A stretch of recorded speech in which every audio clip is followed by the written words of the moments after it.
বিজেপিতে যোগ তৃণমূল বিধায়কের শুভেন্দু শ্রমিকের উপস্থিতিতে পদ্ম শিবিরে যোগ দিলেন নবগ্রামের তৃণমূল বিধায়ক কানাই চন্দ্র মণ্ডল।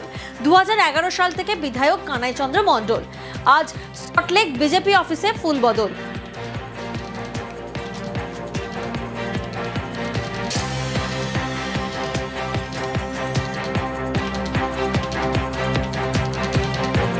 মাননীয় কানাই মণ্ডল সমগ্র মুর্শিদাবাদ জেলা এবং রাজ্যের ক্ষেত্রে একটি গুরুত্বপূর্ণ নাম। কানাইবাবু ভারতীয় জনতা পার্টির রাজ্য সভাপতি এবং আমাদের ইনচার্জ সুনীল বনসজির কাছে এবং ভূপেন্দ্র যাদবজির কাছে বিনা শর্তে ভারতীয় জনতা পার্টিকে এবারে জেতানোর উদ্দেশ্য নিয়ে দলের প্রাথমিক সদস্যতা পদ গ্রহণ করছেন এবং আমরা রাজ্য বিজেপি আমাদের পরিবারে তাকে গ্রহণ করছি।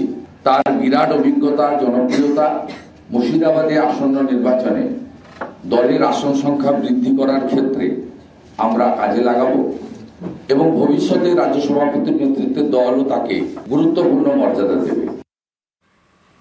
আর মনোনয়নপত্র জমা ঘিরে উত্তেজনা বোলপুরে, সেখানে বিজেপি তৃণমূল স্লোগান পাল্টা স্লোগান, দুপক্ষের কর্মী সমর্থকদের গন্ডগোলের রীতিমতো উত্তেজনা।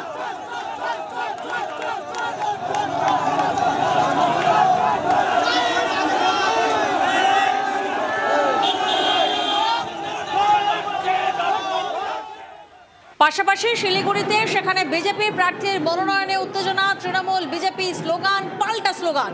ফাঁসি দেওয়ার বিজেপি প্রার্থী মনোনয়নের রীতিমতো উত্তেজনা সৃষ্টি হয়।